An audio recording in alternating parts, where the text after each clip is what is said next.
Hola chicos, ¿cómo están? Bueno, estamos nuevamente encontrándonos en una nueva clase de radioterapia, en la cual ya vamos a empezar a hablar un poco sobre lo que es ya la patología en sí, ¿sí?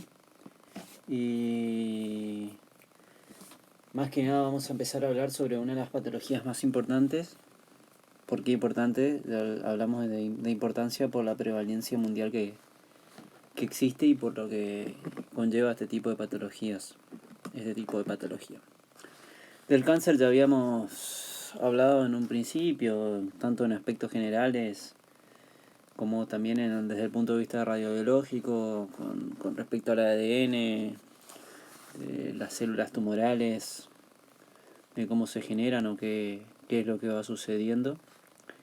Igual, eso tranquilamente ustedes pueden leerlo o acceder a tanto a la bibliografía, o si quieren más bibliografía de cómo se genera, produce o lo que sea, yo se las paso, no hay problema.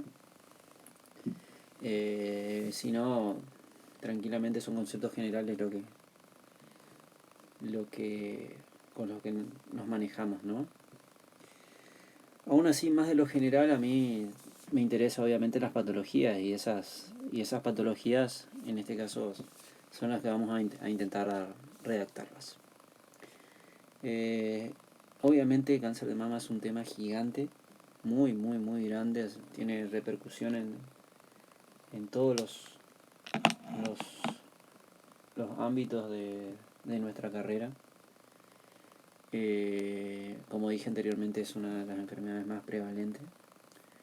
Y es muy difícil poder tocar todos los puntos como a mí me hubiese gustado hacerlo con ustedes, debido al tiempo, ¿sí? Es más, no estoy seguro de poder hacerlo esto en 30 minutos y que ustedes se puedan llevar todos los conceptos más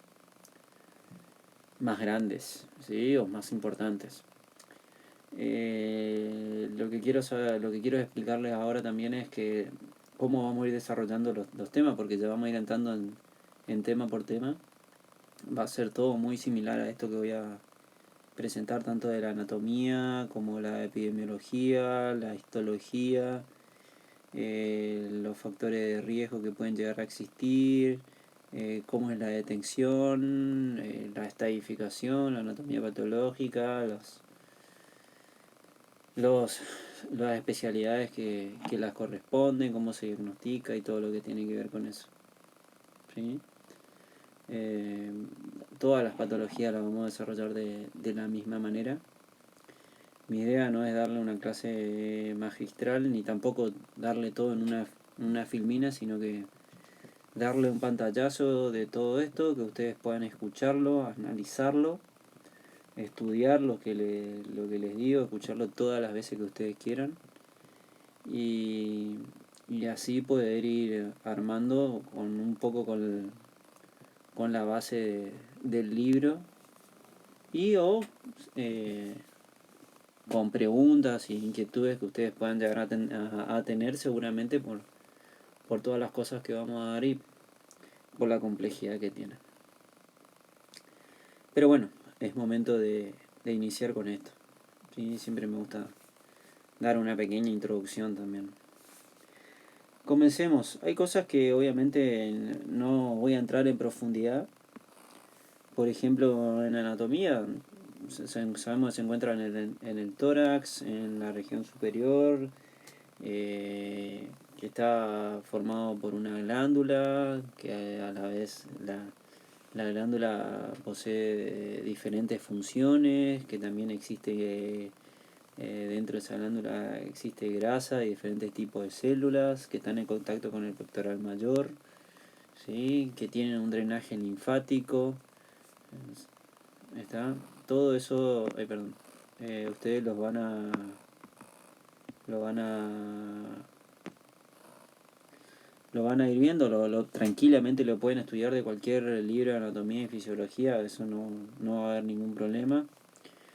Pero bueno, para que ustedes también tengan un pantallazo. No voy a entrar en anatomía y fisiología porque no es lo mismo, aunque no es lo mío, aunque obviamente sí lo sé, ¿no?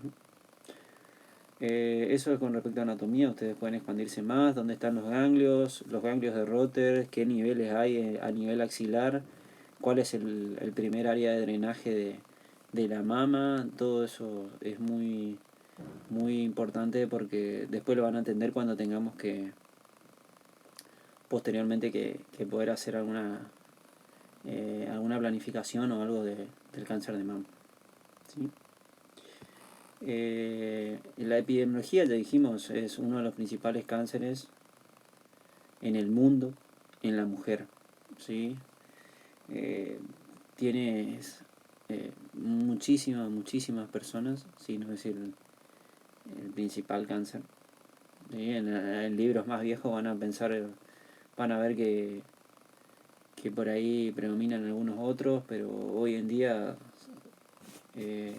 es muy, está dentro de los 3 primeros cánceres 100% seguro, con el cáncer de pulmón. Y se lleva realmente muchas vidas, ¿sí? Pero bueno, a quienes afectan tanto a hombres como a mujeres. La edad, hoy en día ya no hay una edad estadísticamente probable. Puede afectar a absolutamente a cualquier edad. Obviamente estamos hablando de adolescentes para arriba, y cuanto más temprana es la edad, es muy probable que el tipo de tumor sea más agresivo, ¿sí? O sea que tenemos pacientes tanto de 24, 25, 26, 27 años, hasta pacientes de 80 años sin ningún con factores de riesgo o sin factores de riesgo. O sea, hoy en día es una patología que puede afectar a todo el mundo. Las características que tiene, bueno, ustedes verán epidemiológicamente las características que tiene, que puede llegar a tener con respecto a la población o a lo que sea, ¿sí? Perfecto. Con respecto a la histología, ¿por qué les hablo de esto? Porque quiero en este caso que puedan ver la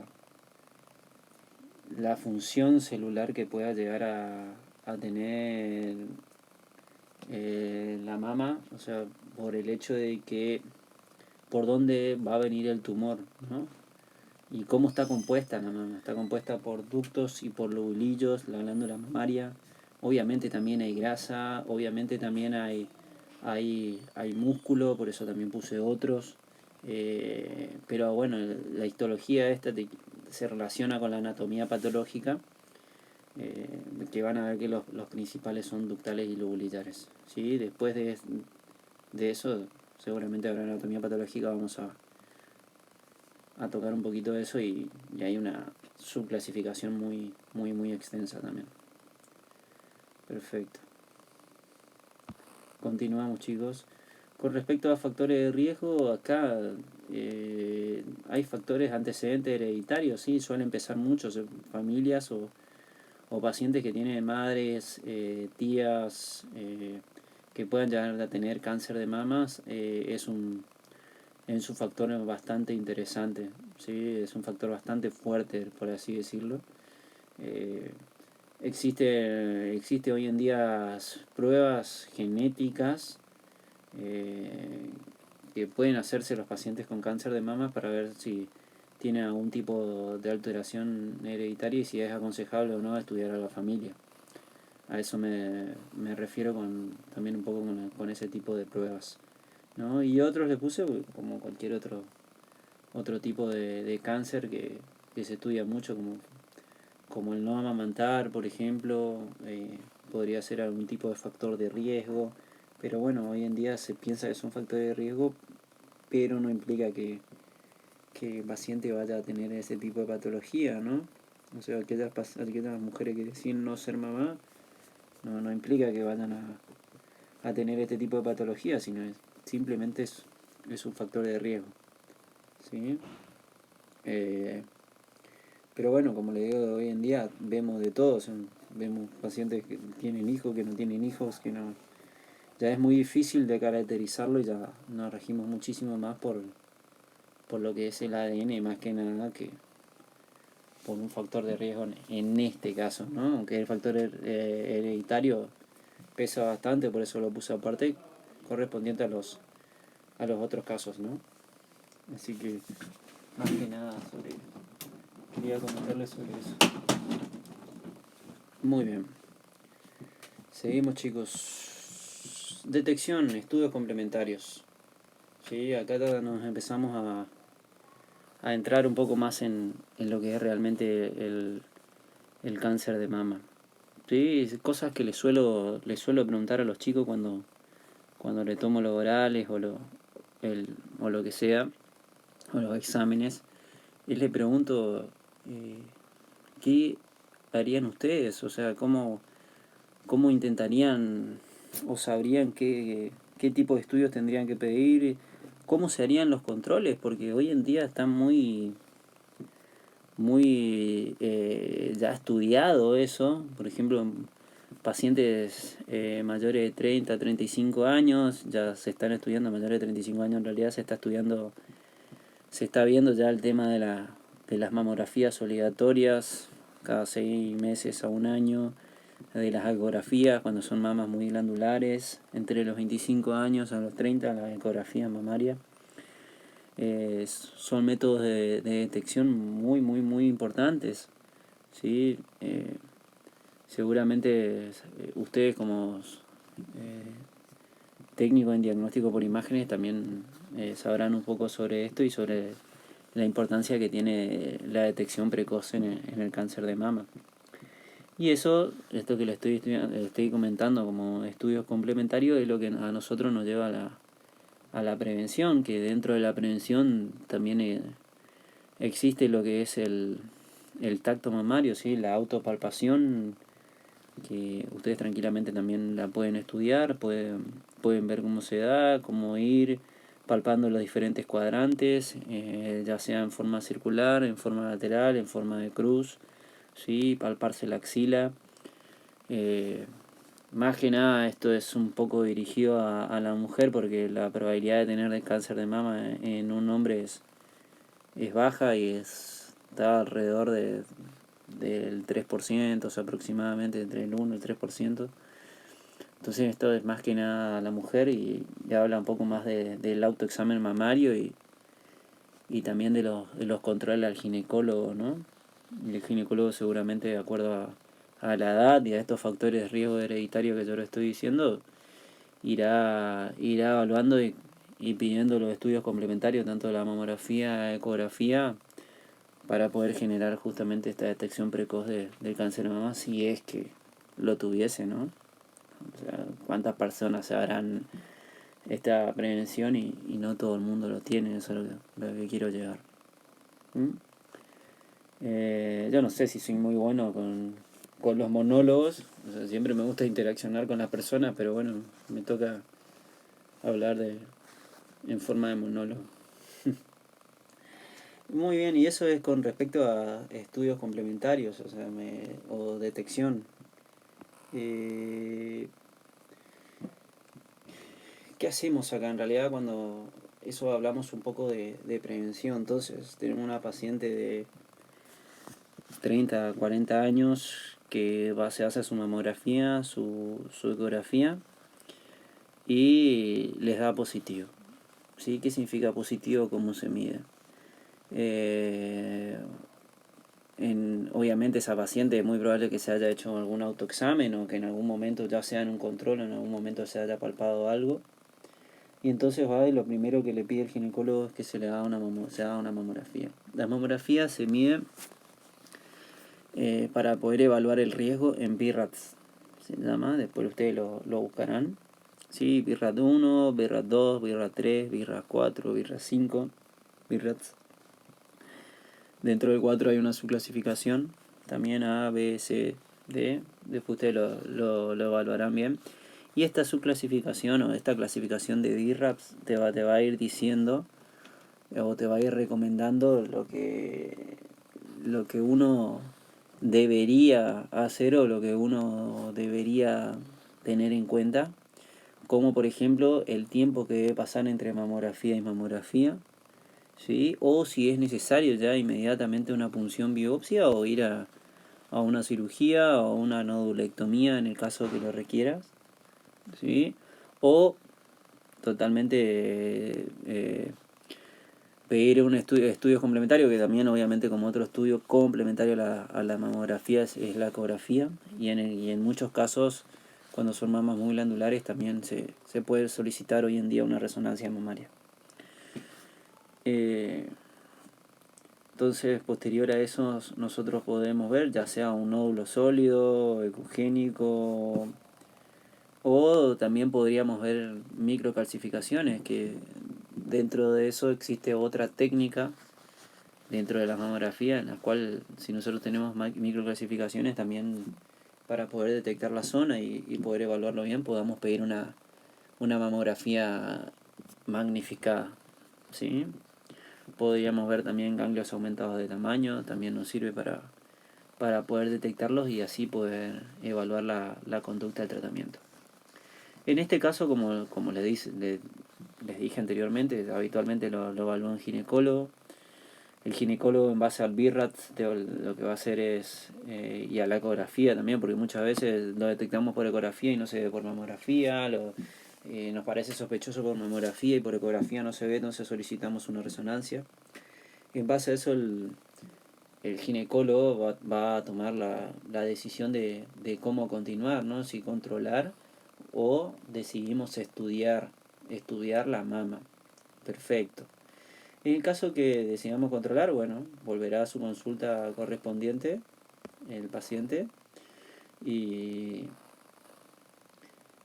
se estudiará al tiempo que el ginecólogo lo disponga, o sea, 3 meses, 6 meses, un año, ¿sí? Se volverá a evaluar con los nuevos métodos, con este nuevo método que estoy comentando. O directamente ya podríamos ir pensando que podría llegar a ser algo con características malignas. Entonces tenemos diversas técnicas las cuales podríamos abordar, ¿no? En ese caso podríamos tranquilamente hacer una punción biopsia, ya sea como tipo PAF, tipo con una aguja gruesa, con un trucut. Podríamos hacer una biopsia radioquirúrgica si es muy chiquitito. Ya podríamos hacer una nodulectomía o directamente ya pensar en una cirugía relativamente convencional como una cuadrantectomía, ¿sí? La mayoría de las veces, dependiendo obviamente del tamaño que tenga, porque hay pacientes que pueden llegar a tener tamaños bastante voluminosos, ya sea del tumor o ya sea de la mama, es la técnica que queremos averiguar. Si vemos que tiene un tumor relativamente voluminoso, palpable, y bueno, por ahí podrías pensar que ya es algo oncológico debido a las características que te puede dar la resonancia y la mamografía y ecografía. Y en base a eso poder implementar un abordaje quirúrgico real. Si no, directamente podríamos hacer una punción biopsia o todo esto que yo le estuve comentando. En ese caso de la detección, si haríamos la punción o la biopsia radioquirúrgica o ya directamente el abordaje quirúrgico que deseamos, vamos a tener algo, ¿sí?, que se va a llamar anatomía patológica. Con esa anatomía patológica, ¿sí?, la anatomía patológica, que es el estudio histológico de la muestra que obtuvimos de la paciente, ¿sí?, nos va a dar una serie de detalles. ¿Está? Muy bien. En las cuales a nosotros nos va a ayudar a estadificar ese tipo de tumor. Explicándole de forma relativamente acelerada, si nosotros hacemos una punción biopsia, histológicamente nos da algo de carácter maligno, no puede dar positivo para malignidad o un carcinoma. Nosotros deberíamos evaluar a la paciente qué tipo de abordaje, ya sea puede ser quirúrgico o no, o qué tipo de abordaje clínico o médico deberíamos tomar. ¿Sí? Que eso está un poco mezclado porque el cáncer de mama no es todo muy lineal. O sea, las cosas cambian, con el tiempo cambian. O sea, para que ustedes entiendan, por ahí van a leer un libro de 2010 y no es tanto lo que nosotros hacemos hoy actualmente, pero es lo que, para que ustedes tengan la noción, es lo que también para que puedan leerlo, ¿no? Es un archivo que entraba para que puedan tener las generalidades. No es todo tan lineal. Entonces, cuando nosotros obtenemos anatomía patológica, ¿sí? Ya sea la punción o no, nos puede dar positivo para melinidad o no. O nos puede dar un carcinoma, ¿sí? Cuando nos da los carcinomas, por eso yo les dije de forma histológica, los dos principales carcinomas en la mama es el carcinoma ductal y el carcinoma lobulillar, ¿sí? Carcinoma ductal o carcinoma lobulillar. No va a haber modificaciones en sí si es uno u otro con respecto a las decisiones que debemos tomar, porque nosotros las decisiones las tomamos en base a sus factores de riesgo o a su TNM. ¿Sí? ¿Qué le quiero decir esto? Le hacemos una punción biopsia. Con la punción biopsia vemos qué tipo de patología. Bueno, es un carcinoma. Perfecto. Hasta ahí llegamos. Le hicimos la punción biopsia. Lo primero que tenemos que ver ahí es tratar de estadificarla a la paciente. Tenemos la punción biopsia, sabemos que es cáncer, la estadificamos. ¿Cómo la estadificamos? Ya tenemos obviamente los estudios previos, que es la mamografía y la ecografía. En ese entonces ya vamos a ver relativamente qué tamaño puede llegar a tener, ¿sí? Si está infiltrando la piel o no, porque ya lo vamos a ver, y si tiene ganglios o no. En el caso de que sea tumoral, también deberíamos agregar una tomografía del tórax, abdomen y pelvis con contraste horario endovenoso para poder saber si tiene metástasis a distancia o no tiene metástasis, porque en el caso de si tuviese metástasis ya sea pulmonares o óseas, ya el tratamiento totalmente nos cambiaría a nosotros y ya directamente tendríamos que hacer un tratamiento sistémico. Bien, con respecto a esto, entonces tenemos que evaluarlo.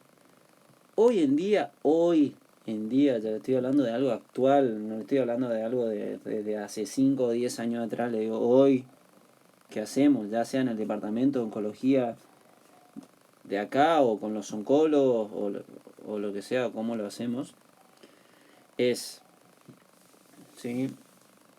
Y quiero que vean un poco los agentes que interfieren acá antes de que le explique qué hacemos una vez que tengamos toda la estadificación. Interfieren los ginecólogos, los cirujanos, oncología clínica y radioterapia. Por eso siempre nosotros tratamos de verlo de forma multidisciplinaria. Y eso siempre, todos los pacientes oncológicos lo discutimos en un comité de tumores. ¿Sí? Que es el único comité de tumores de acá de la provincia, es el que se hace en el Hospital Vidal todos los viernes a una cierta hora, ¿no? Perfecto.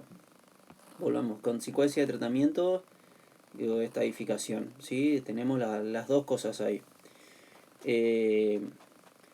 Entonces, ¿qué hacemos? Acá ya empieza la parte interesante, la parte de cómo debemos movernos, de qué debemos hacer. Acá nosotros lo dividimos tumores de más de 2 centímetros, o sea que veamos, o tumores palpables de más de 2 centímetros, un factor de riesgo, una línea de corte, o tumores con ganglios axilares positivos por imágenes. ¿Sí? Entonces dijimos, tumores más de 2 centímetros, ¿sí? O tumores con ganglios positivos o axilares. ¿Estamos? En ese caso, si nosotros hicimos la punción biopsia y sabemos que tenemos un tumor de 4 centímetros con una axila positiva, o sea, ganglio axilar positivo, el primer paso, porque ya sabemos que es cáncer, obviamente porque ya le hicimos la anatomía patológica, el primer paso que debemos tomar es algo, como nosotros sabemos que ese tumor es un tumor muy agresivo, es tratar de abordarlo de forma sistémica y local. Sistémico, o sea, significa a nivel de todo el cuerpo, y local a nivel de la mama. Loco regional a nivel de la mama y la axila, ¿no? Entonces, sistémico, loco regional y local. ¿Cómo haríamos eso? Con quimioterapia. ¿Está? Acá ya empezamos a ver los diferentes pacientes. Lo que no le dije anteriormente, existe el TNM. El TNM yo no se lo estoy por decir ahora todo porque es bastante largo. Yo me lo sé de memoria, obviamente, pero no quiero perder mi tiempo en eso porque ustedes lo pueden estudiar tranquilamente. Después hablamos un poquito de eso. Obviamente, le estoy dando ya. Dentro del TNM ya estadificamos a nuestro paciente con el TNM. O sea, sabemos qué tamaño tiene nuestro tumor. Sabemos si tiene axila positiva o no, independientemente de qué N tenga. Y evaluamos si tiene metástasis o no, porque si tiene metástasis ya haríamos un tratamiento paliativo. Pero bueno, en este caso estamos viendo una paciente con un tumor de 4 centímetros con axila positiva. Entonces, esos son factores de riesgo. O sea, son factores de riesgo, le decimos nosotros, son factores que se suman para la probabilidad de que su tumor pueda volver a aparecer o pueda hacer metástasis a distancias. La metástasis a distancia es aquella patología en la cual se genera a partir del tumor inicial, ya sea por vía linfática o vía sistémica, en alguna otra parte del cuerpo. O sea, es algo que ya no está en el lugar, sino que está a distancia. Ese es el concepto de metástasis. Entonces, no vamos a hablar de metástasis a distancia acá, sino que siempre vamos a hablar de tratamientos que se pueden, hablando de todas las patologías, porque después vamos a hablar algo de lo que es paliativo y en ese caso hablaremos de metástasis. Entonces, ustedes van a estudiar el TNM, lo van a evaluar, van a ver los otros factores de riesgo que existen también, que también lo vamos a hablar un poquito ahora. Y ahora yo ya le estoy presentando una paciente en la cual la línea de corte sabemos que tiene su tumor más de 2 centímetros y aparte tiene ganglios positivos en la axila. Eso quiere decir, son dos factores de riesgo muy fuertes en los cuales nos está diciendo que es un tumor agresivo. Como es un tumor agresivo, tiene tendencia tanto a hacer una recaída local o loco-regional, ¿sí? Loco-regional sería la región axilar y local la mama, y tienen tendencia a poder hacer metástasis. Entonces, lo primero que debemos hacer es atacarlo con algo sistémico, local y loco-regional, ¿no? Y regional. Y en ese caso sería la quimioterapia. Entonces, yo uno de los primeros conceptos que le di era de adyuvancia, ¿sí? Y neoadyuvancia. En este caso, en la mama, ¿sí? Siempre cuando hablamos de neoadyuvancia o adyuvancia hablamos de que el pilar es la cirugía. Entonces, en este caso, nuestro pilar va a ser la cirugía. Entonces, en este caso, vamos a hablar de neoadyuvancia. Haríamos una neoadyuvancia con quimioterapia. ¿Con qué fin? Con el fin de tratarlo de forma sistémica a la paciente, ¿sí? Y o tratarlo de forma local, o sea, tratando de disminuir los ganglios axilares y disminuir el tamaño del volumen tumoral.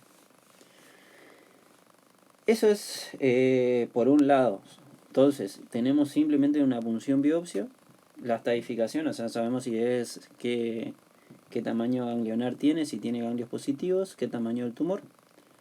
Dimos los parámetros de corte y estamos diciendo, no, es un tumor bastante avanzado, agresivo, entonces necesitamos algo sistémico para poder tratarlo. En ese caso es la quimioterapia. Y como nuestro pilar va a ser la cirugía, en este caso sería el neoadyuvante. Ahora, ¿qué pasa? Fui a lo más agresivo a lo menos agresivo. Ahora, ¿qué pasa si tenemos una paciente que se autopalpó, ¿sí? Un tumorcito de 0,8 centímetros, 1 centímetro, se sentía una bolita en el cuadrante supero externo, se hizo la mamografía, tiene 0,8 centímetros. En ese caso le hicieron una punción biopsia, dio patológico. Como en ese caso no tiene ganglios positivos, en ese caso sabemos que es un tumor quirúrgico, no tiene ganglios positivos. entonces podríamos hacer o llegar bien a lo que es un abordaje quirúrgico de entrada. Si el abordaje quirúrgico de entrada, tenemos dos tipos de cirugía. Hay varios tipos de cirugía, pero le voy a hablar de las dos más importantes, en la cual podríamos hacer tranquilamente ya una cuadrantectomía. O sea, en este caso sí lo vería el ginecólogo y lo operaría el cirujano o el ginecólogo, le haría una cuadrantectomía, o sea, simplemente le sacaría el cuadrante. O, dependiendo del otro tipo de cirugía, es una cirugía muchísimo más agresiva en la cual sacaría toda la glándula, que se llama mastectomía. Entonces tenemos dos tipos de cirugía: cuadrantectomía, le saca el cuadrante donde se encuentra el tumor, siempre con márgenes negativos, o sea, siempre con márgenes sanos. O la otra cirugía, una mastectomía. ¿Cuándo hacemos mastectomías? Cuando los tumores son mayores a 5 centímetros. ¿Cuándo hacemos mastectomía? Cuando los tumores son mayores de 5 centímetros. ¿Está? Perfecto. ¿Cuándo hacemos cuadrantectomía? Siempre y cuando podamos. Siempre y cuando podamos. Si el tumor tiene más de 5 centímetros, está totalmente habilitado a poder sacarle toda la mama. Y se preguntarán, ¿por qué no siempre le sacamos toda la mama a la paciente? Uno, porque la cirugía es mucho más cruenta, ¿sí? Mucho más larga, mucho más cruenta. Imagínense sacarle toda la glándula mamaria. Dos, estéticamente para la mujer, aunque puede ser que a alguna le importe, a otras no, tiene una injerencia psicológica en muchos de los pacientes. Entonces podría traer algún tipo de alteración a ese nivel, ¿sí? Básicamente es eso, en líneas generales. Después no podemos sentar a discutir miles de otras cosas más de por qué mastectomía sí o mastectomía no. Le voy a hablar de las cosas más frecuentes, ¿no? Porque existen muchas situaciones. Muy bien, entonces hicimos la cuadrantectomía, que podría ser en cualquier caso, y las mastectomías sean mayores de 5 centímetros. Perfecto. ¿Cómo estudiamos la axila? Hoy en día se estudia la axila con un método que se llama ganglio centinela, ¿sí? El ganglio centinela, en la cual se utilizan diferentes componentes con material radiactivo, pudiendo ser tecnecio o también pudiendo ser no radiactivo, como pudiendo ser carbono, en la cual se marca el primer ganglio de drenaje de la mama. O sea, la mama drena una estación siempre. ¿Está? Siempre sus desechos van a la región ganglionar, eso ustedes ya lo deberían saber. Y ese desecho, habitualmente en la mama, el primer área de estación es la axila. ¿Sí? La axila tiene 3 niveles, 1, 2 y 3. ¿Sí? En el cual nosotros estaríamos con el carbono, le estaríamos inyectando a la zona del tumor, y esa zona del tumor marcaría el primer ganglio. Ese primer ganglio se llama ganglio centinela, si uno hace esa técnica, ¿no? Estudia ese ganglio. Si ese ganglio nos da positivo, a nosotros nos habilita a poder hacer una cirugía. Ya se llama cirugía ganglionar o vaciamiento ganglionar, ¿sí? Y ahí vemos, ¿sí? También entra dentro del TNM qué cantidad de ganglios nosotros pudimos sacar, ¿sí? Y en base a esa cantidad de ganglios que nosotros sacamos, cuántos ganglios estaban comprometidos, ¿sí? Y esos ganglios, si estaban comprometidos, habría que ver si estaba comprometida la grasa, la cápsula, qué tamaño tenía la metástasis dentro de ese ganglio, porque también existen dos conceptos dentro de metástasis ganglionar, en la cuales tenemos micrometástasis y macrometástasis. Con ruptura capsular, sin ruptura capsular. Con infiltración de la grasa, sin infiltración de la grasa. Con un ganglio comprometido, con 2 ganglios comprometidos, con 3 ganglios comprometidos, con 4 ganglios comprometidos, ¿sí? ¿Qué nos va a implicar tener los ganglios comprometidos de la axila? Nos va a implicar qué tan agresivo es nuestro tumor, ¿sí? Y eso va a implicar, en base a la agresividad, los tratamientos que debemos hacer. Si nosotros sabemos que tiene el ganglio comprometido, es porque ya salió directamente de la mama. Por eso implicaría en ese caso como le estoy comentando, en una paciente que se hizo una cuadrantectomía porque tenía un tumor de 1 centímetro, le hacen el ganglio centinela, le da positivo, le tienen que estudiar la axila. Si todos los ganglios son positivos, ¿sí? Independientemente si los ganglios, no todos, o alguno, 1, 2, 3 o 4, con cualquiera de los factores de riesgo que le dije, la paciente va a tener que hacer quimioterapia, ¿sí? Y posterior, radioterapia, ¿verdad? Siempre y cuando no haya hecho obviamente su quimioterapia antes, porque ya anteriormente ya habíamos hablado que empezamos con la parte más agresiva, en la cual antes de operarse ya sabíamos que tenía los ganglios positivos. En ese caso, al saber que tiene los ganglios positivos, sabemos que tienen que hacer radioterapia. Cuando hablo de ganglios positivos, hablo de radioterapia en la axila. En la axila y en el supraclavicular, ¿sí? Son las dos estaciones. Nosotros estación 1, axila, estación 2, supraclavicular. Nosotros irradiamos las dos. Entonces, ¿cuándo vamos a irradiar una axila? Cuando tiene ganglios positivos, ¿sí? Siempre y cuando tenga ganglios positivos, ¿sí? Ya sea antes de la cirugía o que se haya operado y después la cirugía le haya dado positivo. Bien, muy bien. Hasta ahí vamos. Entonces tenemos dos tipos de cirugía, ya sabemos cuándo es axila positiva. Entonces hasta ahí vamos cerrando la parte quirúrgica. ¿Está? Perfecto. Factores de riesgo dentro de la anatomía patológica. Dijimos, habitualmente son carcinomas. ¿Sí? Son carcinomas. Ya pueden ser carcinomas ductales o carcinomas lobulillares. Los carcinomas en todos los casos existen grados de diferenciación. Ya estoy hablando un poco de la anatomía patológica. Esos grados de diferenciación te dicen qué tan agresivo o qué tan agresivo es tu tumor en base a la diferenciación o qué tan parecido se parece a la célula original, o sea, en el caso de la mama. Puede ser un G1 que puede ser un bien diferenciado, o sea, es muy parecido a las células de la mama, a las células ductales, un moderadamente diferenciado o un G3 en el cual ya se podría decir que es indiferenciado o poco diferenciado. G1, G2, G3 son factores de riesgo, le vuelvo a decir. ¿Qué otra cosa vamos a ver en la pieza de la mama? Si tiene invasión vasculolinfática o no. Si tiene invasión perineural o no. ¿Sí?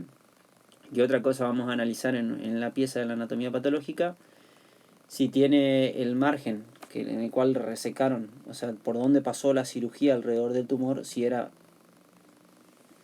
sano o no era sano. Habitualmente en una cirugía oncológica siempre tiene que ser sano. Otra cosa que evaluamos nosotros en la anatomía patológica, todo esto que evaluamos implica el hacer quimioterapia, el hacer radioterapia, implica en qué probabilidad tiene de respuesta o control tumoral en el tiempo. Entonces, dijimos factores de riesgo, invasión vasculolinfática, invasión perineural, qué grado tiene, qué tipo de histología tiene, si el ganglio centinela era positivo, si le hicieron un vaciamiento, del vaciamiento axilar, cuántos ganglios fueron positivos o no fueron positivos, si los ganglios tienen ruptura capsular, invasión de la grasa o no. Todo eso son factores de riesgo, ¿sí? Entonces, acá viene entonces a todos nuestros pacientes los operamos. Le hacemos la mastectomía. La mastectomía la hacemos siempre y cuando el tumor tenga más de 5 centímetros. La cuadrantectomía la podemos hacer en cualquier caso, inclusive si el tumor tiene más de 5 centímetros y tenemos una mama bastante voluminosa y nos permite la mama poder hacer una cuadrantectomía. Si no, obviamente si tiene más de 5 centímetros está totalmente avalado poder sacarle la mama. Eso es hoy en día, le hablo, chicos.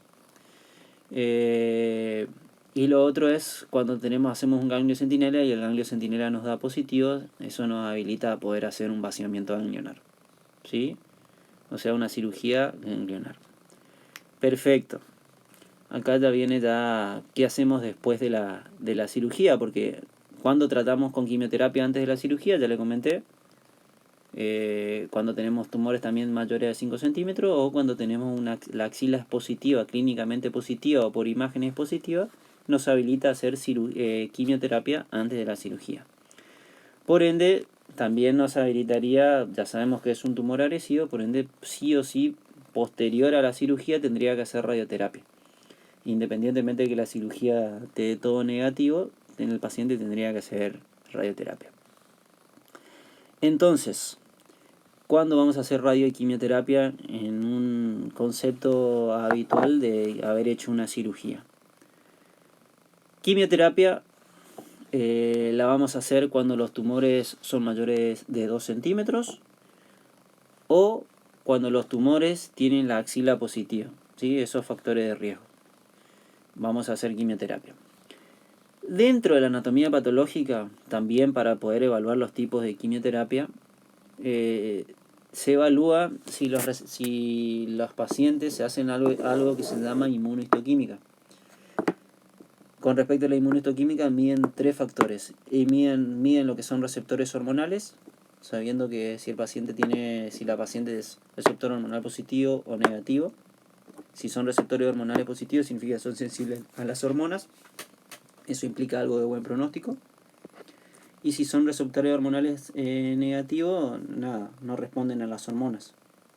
La paciente se quedaría sin un tratamiento nada más. Después lo que miden es el HER2-Neu. ¿Sí?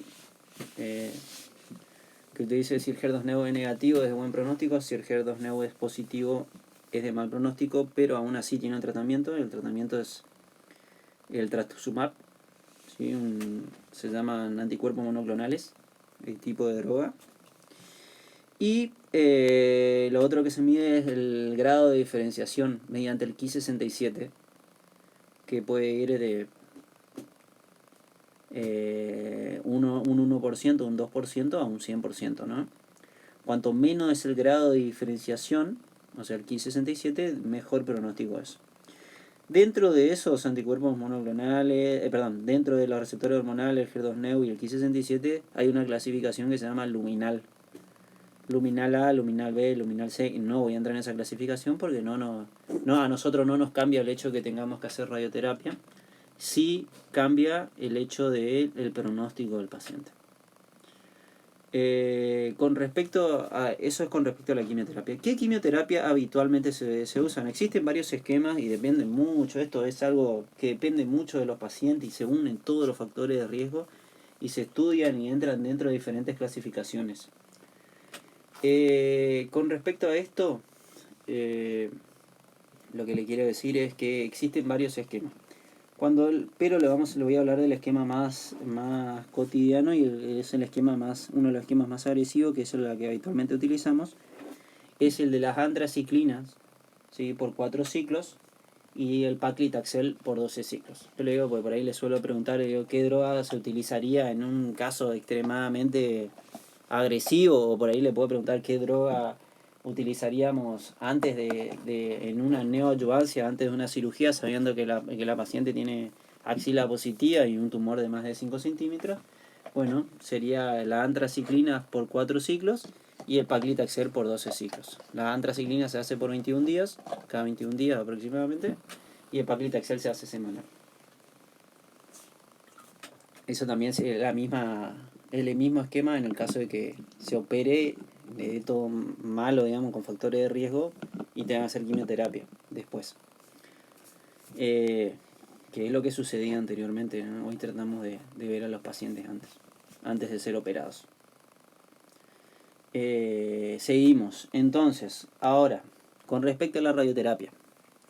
¿Sí? Nuestra parte, la parte más interesante porque es la que habitualmente pregunto en los exámenes finales o parciales, porque no sé si vamos a tener parciales la verdad este año. Así que puede ser una buena noticia para todos ustedes porque podrían... no sé, no voy a hablar de eso porque la verdad no tengo mucha noción. Pero bueno, la radioterapia es lo que nos interesa a nosotros. En este caso, ¿cuáles son los criterios de radioterapia? Los criterios de radioterapia son siempre que se deje la mama.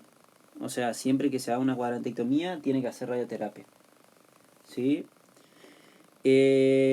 Cuando se hace en el caso de la cuadrantectomía, siempre.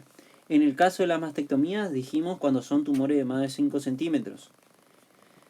Ese es el criterio de mastectomía. ¿Existen situaciones en las cuales se puede hacer una mastectomía con un tumor de un centímetro? Sí, el cirujano. Bueno, en ese caso, cuando los tumores son menos de 5 centímetros y se hace una mastectomía, estamos pensando que le está haciendo un tratamiento en más. Entonces, en este caso, la radioterapia no iría. Entonces, la radioterapia en un lecho de mastectomía va siempre y cuando tenga el tumor sea más de 5 centímetros. ¿De qué otra forma irradiaríamos la mastectomía? ¿Sí? Siempre, sea el lecho de mastectomía, siempre y cuando tenga la axila positiva.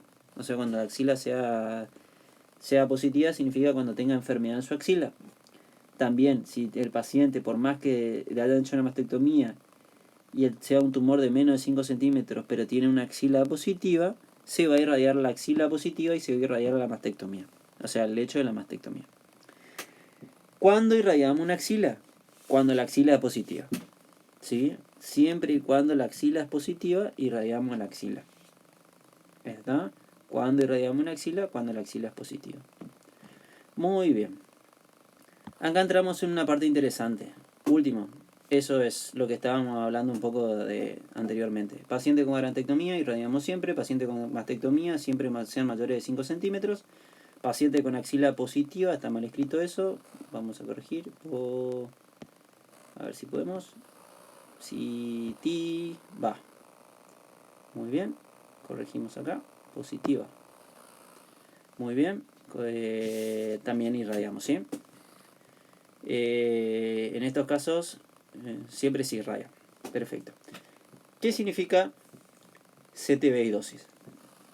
Acá tenemos tres conceptos y lo voy a hacer lo más rápido posible porque ya se nos está agotando el tiempo. Además, ya se nos agotó el tiempo, pero es un tema hiper largo, hiper complicado. Pregúntenme lo que quieran porque es muy probable que en esta mini hiper clase acelerada entiendan la mitad. Lean un poco y cualquier cosa me consultan. Pero bueno, tenemos dentro del punto de vista, ahora vamos a empezar a ver lo que es el protocolo de radioterapia. RT significa radioterapia. Dentro del punto de vista de radioterapia, lo que tenemos que ver son tres conceptos: GTB, CTB y PTB. ¿Sí? ¿Qué significa eso? El concepto de GTB significa Gross Tumor Volume. O sea, es el tumor que nosotros vemos, ¿verdad? De forma macroscópica que lo podemos delimitar. Acuérdense que la técnica que utilizamos nosotros siempre es 3D. Siempre. Independientemente si lo hagamos en cobalto o en acelerador. Siempre es 3D. Entonces, Gross Tumor Volume, GTB. El GTB siempre lo vemos cuando hay tumor. O sea, vemos el tumor. ¿Tenemos GTB en la mama? No, no tenemos GTB en la mama. ¿Por qué no tenemos GTB en la mama, doctor? Porque no hay tumor, porque la radioterapia siempre la hacemos después de la cirugía. Por ende, la radioterapia va a ser una radioterapia adyuvante. ¿Está? En este caso va a ser una radioterapia adyuvante porque es posterior a la cirugía. Si se operó, no debería haber enfermedad, sino simplemente factores de riesgo que nos dicen a nosotros que tenemos que irradiar. Perfecto. Entonces GTB no tenemos. Vamos a tener CTB, pero ¿qué significa CTB? CTB significa Clinical Tumor Volume. Es la probabilidad de que existan células positivas, ¿sí?, en la zona o la región que vayamos a irradiar. Entonces, lo que nosotros hacemos es disminuir la probabilidad de que eso pueda o vuelva a aparecer el tumor con la dosis que vayamos a prescribir, ¿no es cierto? Eso implicaría el CTB, Clinical Tumor Volume, la probabilidad de que existan células que no la hayamos detectado. ¿Está? Entonces nuestra función es esterilizar la zona o disminuir la probabilidad de que esto vuelva a aparecer. Y PTB es lo que nosotros, el margen de seguridad que le dejamos nosotros en el equipo, o sea, en la planificación. Y ese margen de seguridad corresponde ya a los movimientos fisiológicos de los órganos, a los controles de nuestro equipo, a los movimientos de la camilla del equipo, a todo lo externo que no tenga que ver con lo patológico, que nos pueda llegar a generar un movimiento en el campo y evitar así nosotros poder siempre no ser certero en lo que hagamos, ¿no? En este caso somos 100% certeros, sabiendo que tenemos el PTB y analizando todos los factores externos que puedan llegar a mover a nuestro paciente, ¿no? Entonces sabemos que siempre el posicionamiento siempre o la dosis siempre le va a llegar. Perfecto. Pero, ¿qué le quiero decir con esos tres conceptos? Pero lo que ustedes tienen que entender es que nosotros la prescripción, o sea, la dosis que vamos a prescribir para el paciente siempre va a ser al CTB. Siempre va a ser al Clinical Tumor Volume, siempre va a ser al CTB. Eso ustedes lo van a ver en el servicio, si tienen la posibilidad de ir, van a ver que las prescripciones son al CTB. ¿Sí? Si yo en este caso te digo el CTB de la mama, es el CTB de la mama. Perfecto. Esto lo pueden escuchar 7 millones de veces, así que le voy a hacer rápido y concisos. En una cuadrantectomía, ¿sí? Nosotros utilizamos lo que le expliqué el otro día, justamente le aproveché para explicarle con la mamá, hablamos del lipofraccionamiento. ¿Por qué? Acá tenemos dos CTBs, ¿sí? O sea, dos zonas que vamos a delimitar. Uno es toda la mama, dos es la zona de la mama donde se encontraba el tumor. Esa zona de la mama donde se encontraba el tumor le decimos bust. Entonces, en la cuadrantectomía, ¿qué es lo que hacemos? Nuestro CTB, la mama derecha o izquierda, va a llegar a 200 centígrados, ¿sí? 200 centígrados hasta 5000 centígrados, ¿sí? Va a ser 200 centígrados, 5000 centígrados, son 25 días. Y a eso le vamos a sumar otros campos de radioterapia, en la cual le vamos a dar 40 centígrados más a la zona del bust. Entonces el bus en esa misma aplicación en la cual hacemos los 200 centígrados, esa zona de la mama donde estaba el tumor va a recibir 40 centígrados más. Por ende, si sumás los 200 que recibió anteriormente más los 40 en esa zona, va a ser 240 centígrados. Esos 40 centígrados nosotros los repartimos en 25 días, porque si uno hace 40 centígrados, 40 por 25 te da 1000. Entonces esa zona en 25 días va a recibir 6000 centígrados. Por eso es un hipofraccionamiento, porque utilizamos más de una fracción habitual. La fracción estándar, acuérdense que es 2000, que es 200. Entonces, en este caso llegaría 5000 a toda la mama y 6000 a la zona del busto. ¿Está? Bueno, muy bien, chicos. Eso va por un lado. Perfecto. Cuando la axila es positiva, antes de hablar de la mastectomía, ya le digo, cuando la axila es positiva, siempre utilizamos el fraccionamiento estándar de 200 centígrados hasta llegar a los 5000. ¿Sí? Son en 25 días, también lo podemos hacer en el mismo momento que hacemos, por ejemplo, una cuadrantectomía con una axila positiva, podemos hacerlo todo junto, llega todo a 200.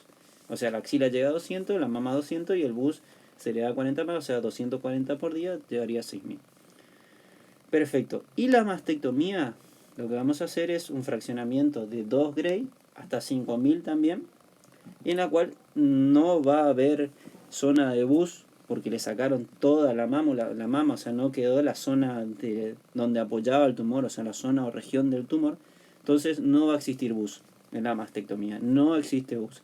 Entonces en la zona de mastectomía, el lecho de mastectomía va a recibir simplemente 5000 centígrados como dosis total a una dosis de 200 centígrados día, o sea, 25 días. Siempre la mastectomía va acompañada de la axila, ¿sí? Entonces vamos a tener que irradiar la axila, en ese caso la axila va a llegar a los 25 sesiones, o sea, a los 200 centígrados día, o sea, a los 5000 centígrados. Espero que se haya entendido todo, chicos. Les deseo suerte, les deseo lo mejor, que tengan un hermoso fin de semana también. Terminen bien su velada y cualquier cosa me consultan. Estamos hablando y viéndonos por el foro y si no, hablamos la próxima clase. Nos estamos viendo.